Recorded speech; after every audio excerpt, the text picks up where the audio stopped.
संत एकनाथ की भगवत दृष्टि, भगवत अनुभूति पा लेने पर साधक में द्वैत की भावना नहीं रह जाती। वह सदा अद्वैत की भावना से ओतप्रोत रहता है। उसकी दृष्टि में मैं, तू या मेरा तेरा भी नहीं रहता। अद्वैत अथवा एकत्व की दृष्टि से देखने से साधक की भक्त की दृष्टि में भगवान ही भर जाते हैं।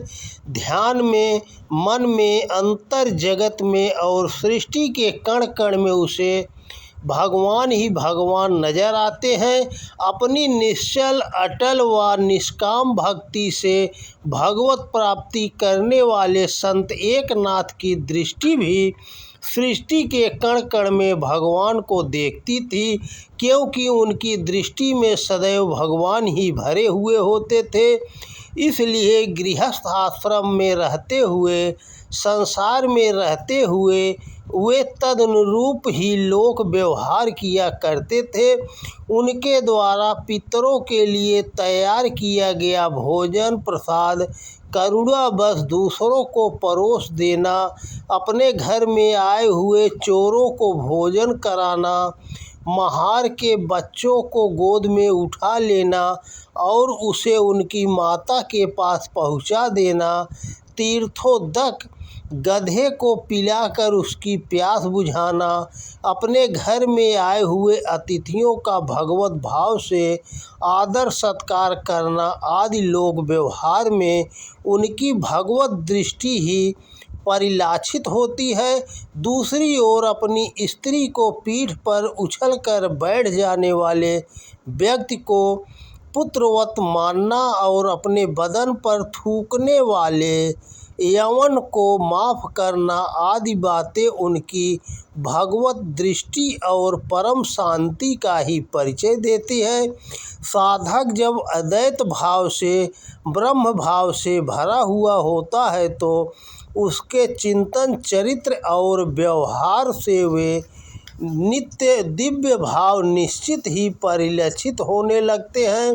संत एकनाथ भी एक ऐसे ही उच्च कोटि के संत थे, साधक थे, जिनकी दृष्टि हमेशा भगवान के दिव्य भाव से भरी होती थी। उनसे जुड़ी ऐसी कई कथाएं हैं जिनसे उनकी भगवत दृष्टि दृष्टिगोचर होती है और साधकों को आह्लादित भी करती है। एक ऐसी ही कथा उनसे जुड़ी हुई है। कथा के अनुसार पैठण में एक बड़ी चतुर, सुंदर और नृत्य गायन में निपुण वेश्या रहती थी। संत एकनाथ के यहाँ भगवत भजन, कीर्तन आदि अक्सर हुआ करते थे, जिसमें कोई भी भाग ले सकता था। उसमें आने से किसी को भी रोका टोका नहीं जाता था। अपने घर में पधारे लोगों को हरि कीर्तन करते हुए देखकर, सुनकर संत एकनाथ के आनंद की कोई सीमा न होती थी। स्वयं हरि कीर्तन करते हुए और दूसरों को हरि कीर्तन करते हुए देखकर वे आह्लादित और हो उठते थे। संयोगवश पैठण में रहने वाली यह वेश्या भी उनके संकीर्तन में आने लगी। वह उनके सत्संग में आकर उनके उपदेश श्रवण करने लगी। उसे सत्संग में बैठे देखकर कई लोग नाक मुंह अवश्य सिकोड़ते थे, पर संत एकनाथ की भगवत दृष्टि तो सब में भगवान को ही देखा करती थी। संत एकनाथ के सत्संग ने धीरे धीरे उस वेश्या पर अपना असर दिखाना प्रारंभ कर दिया। एक दिन संत एकनाथ ने पिंगला की कथा सुनाई। कथा का उस वेश्या पर बहुत अधिक असर हुआ और उसे ऐसा लगा मानो उसके चित्त में कोई बड़ी घटना घट गई हो। पिंगला के समान उसके मन में भी वैराग्य उत्पन्न हुआ।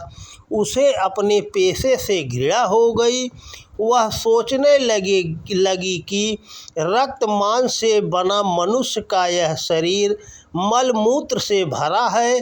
मैंने अब तक ऐसे कितने शरीरों का आलिंगन किया, पर फिर भी कभी जी नहीं भरा। कितनी अभागिन हूँ मैं, जो वासना में अंधी होकर प्रेम रस आनंद स्वरूप भगवान के बजाय काम वासना में सुख ढूंढती रही और अपने हृदयस्थ आत्म स्वरूप आनंद स्वरूप प्रेम स्वरूप भगवान को भूल गई। मैं प्रेम और आनंद वहाँ ढूंढती रही जहाँ वह है ही नहीं और न हो सकता है। ऐसे ऐसे भाव उसके हृदय में उठने लगे। उसके हृदय में एक हलचल सी होने लगी।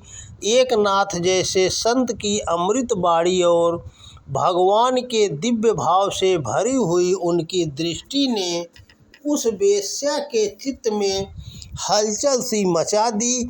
वह सत्संग से लौटकर घर गई और 8 दिनों तक अपने घर का द्वार बंद करके अकेले ही बैठी रही।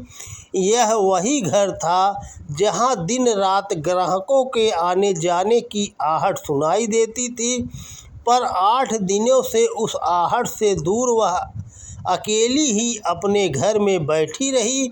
उसे बार बार संत एकनाथ की प्रेम दृष्टि व उनके उपदेश का स्मरण होता रहा। वह सोचती रही कि क्या संत एकनाथ के परम पावन चरण मेरे पाप सदन में आ सकते हैं, जिससे मेरा पाप सदन पापों से भरा मेरा घर उनके पावन चरणों के स्पर्श से पावन हो सके। वह ऐसा सोच ही रही थी कि तभी गंगा स्नान करके उसी रास्ते से लौट रहे संत एकनाथ को उसने अपनी छत से देखा। वह तुरंत छत से नीचे घर के दरवाजे पर आकर बड़े विनम्र भाव से बोली, महाराज, क्या आप मुझ अभागिन के घर में अपने पावन चरण रखकर मुझे पवित्र करने की कृपा कर सकेंगे?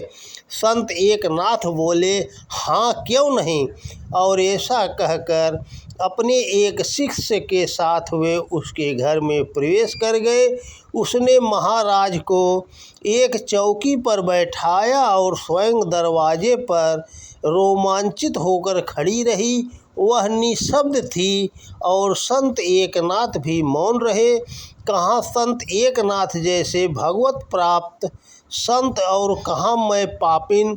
फिर भी विनती करते ही यह हमारे घर पधारे, यह सोचकर उसका कंठ रूंध गया। जैसे सूर्य के समक्ष अंधकार नहीं टिकता, वैसे ही संत एकनाथ जैसे भगवत कोटि संत के दर्शन से मानो उसकी हृदयगत सारी पाप वासनाएं मिट गई। उसके हृदय में सच्चा भगवत प्रेम जाग उठा।